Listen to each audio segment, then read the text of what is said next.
Yes, guys, recording this before the two match days I have tomorrow with my under-7s and my under-12s. Well, not my under-12s, I'm covering a game tomorrow for Forestdale. Under-12s in the morning and then under-7s in the afternoon.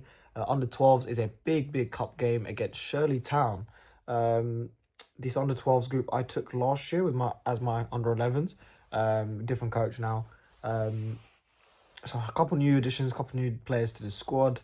Hopefully we can get the result. So I've just sat here thinking about my lineup for tomorrow. So the formations, the shape, in possession, out of possession, structures as well. I think match day preparation is so important on how they come. The minute they start walking towards you, their sleep, their mood could honestly derail or enhance the entire match day experience for you.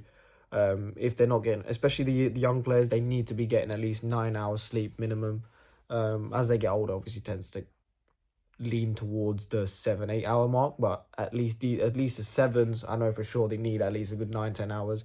12s, I think, is about 8-9 as well. But as long as they're getting quality sleep, and obviously with their screen time nowadays, with their phones, whatnot, they're sleeping quite late. So hopefully, I hope tomorrow this is not the case. But at the moment, for the under-12s game tomorrow, I've got a lot of players that are quite attacking wise, quite good, but defensively not as, from what I remember last year, quite attack minded. No, defensive, they're definitely more attack heavy than defensive minded. So it's really important I get the balance right. At the moment, I'm considering like a 2-5-1. Obviously, goalkeeper, then two defenders, 3 midfielders sitting in front. So it's a 2-3. Got wing back either side, or wide midfielders who come back in possession, out of possession, to make it a 4-3-1.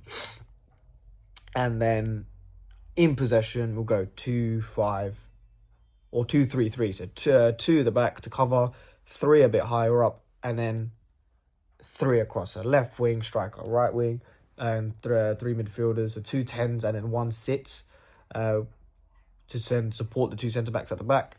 So it's quite fluid. I hope it pulls off.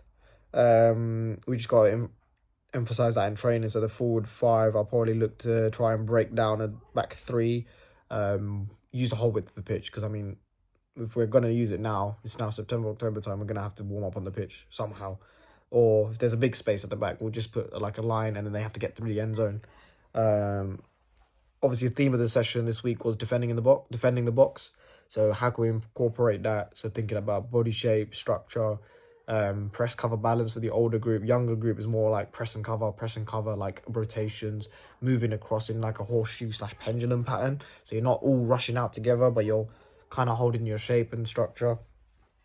So yeah, it's gonna be really exciting. I haven't done the 12s game in such a long time. It's been a couple months. 7s, I'm excited because it's a late kickoff. Hopefully the boys are well rested, as I said before. Got player rotations. It's not a cup game, it's a ladder game, so there's again plenty of room for development, plenty of room for experience. But we are like the 12s. 12s got subs, 7s don't. Which is gonna be really tough on them, because considering they don't have that one extra player to swap and rotate and have a rest with. So they're all going to be playing again, which is going to be tough, but they're young. They'll be fine. I think they'll be okay. And I think they will enjoy it because they're all playing, they're all getting game time, all getting rotated, all playing at least one quarter, bar one player because he's already played in goal like a couple times already. So yeah, it's going to be fun. I'll vlog it because I don't have a car at the moment, which is annoying. So it's going to be a long TFL journey tomorrow. Hopefully, it's going to go well. Good morning. It is another Sunday. We've got another 2 games today. You probably saw in the previous clip that I was planning sessions for under 12s and under 7s for the match day. We are all set up at the under 12s game first. We've had a couple changes with goalkeepers, and so it's been a bit of a crazy, I wouldn't say crazy, but a bit of a hectic start. Just the idea of you thinking you're gonna have the team that you want to start, and then something happens. I mean, it's normal. It's life. You've got to be prepared for the changes and make them and be adaptable. And that's one of the key things that is really important. Yeah, be adaptable. Just got to adjust to the situation quickly and then find a solution. That's the way to survive at the moment. So yeah, just waiting for players right now. We'll give you an update as soon as I get the games done, and I'll be heading over to the under-7s game at 2 o'clock.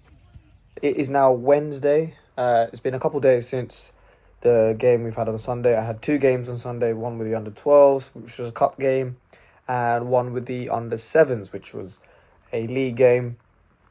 My voice, as you can tell from Sunday's games, I think was struggling a lot. And yeah, I think first half was really, really positive. It really shows that when you get a group of boys focused and playing together, the output is amazing. And as a result of that, the first half we were 4-0 up. As expected, to be honest, because our opposition, they, in terms of energy and attitude, turned up, but in terms of quality and cohesion, they didn't really have that. Whereas our boys, 1v1s, they were brilliant. The passing through the lines was good. I had 2 boys in the midfield. So we played a 3-2-3. Yeah, 3-2-3 that in possession moves into a 2-5-1. With wide players coming, bombing up and down. 3 in the middle, 1 up front, and 2 at the back. And then when we're defending, it goes through 3 at the back, 4 in midfield, 1 up front. So 3-4-1, being nice and compact. And then going forward, it's a 2-5-1. But my 2 midfielders were on fire in that game, literally dominating and controlling the tempo of the game.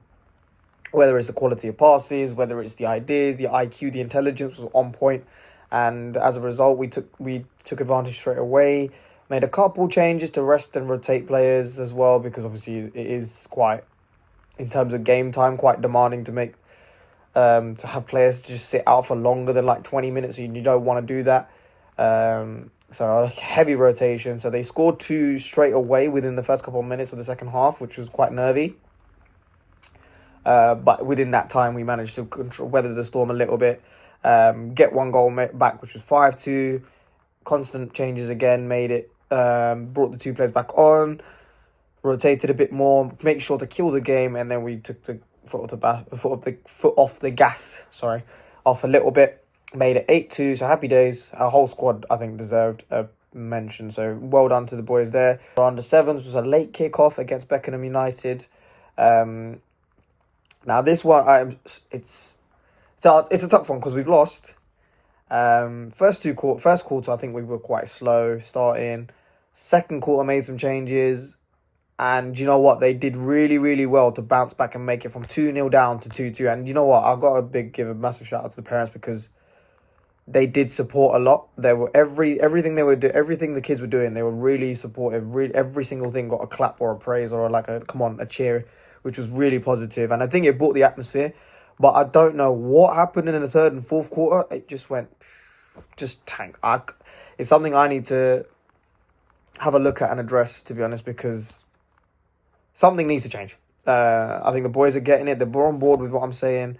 I think tactically I can improve a little bit. But struggling to do at the moment is trying to find, if we can't find that striker straight away, how are we going to solve that situation? At the moment, I think my boys are panicking a little bit, so I need to get them to practice a little bit more playing under pressure, which, to be honest, at the moment we're not kind of getting, but we need to fix that ASAP. Otherwise it's going to be the same issue, and we don't want that.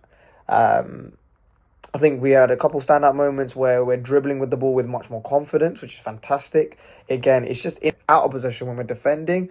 We just need to react to the ball a bit quicker. I think our reactions are a bit slow. I think overall the game, I think, is probably, I wouldn't say it was our best performance of our season yet, that's for sure. A bit slow, but I think, again, it's a work in progress. It's given me a lot of information over the last 4 or 5 weeks that we've had games. We've got 1 more game next week. That will be the last one before the half-term break.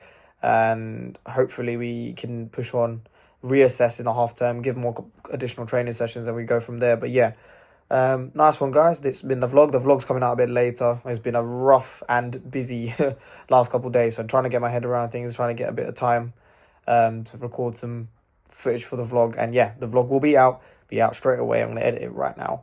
And yeah, we'll catch up next week.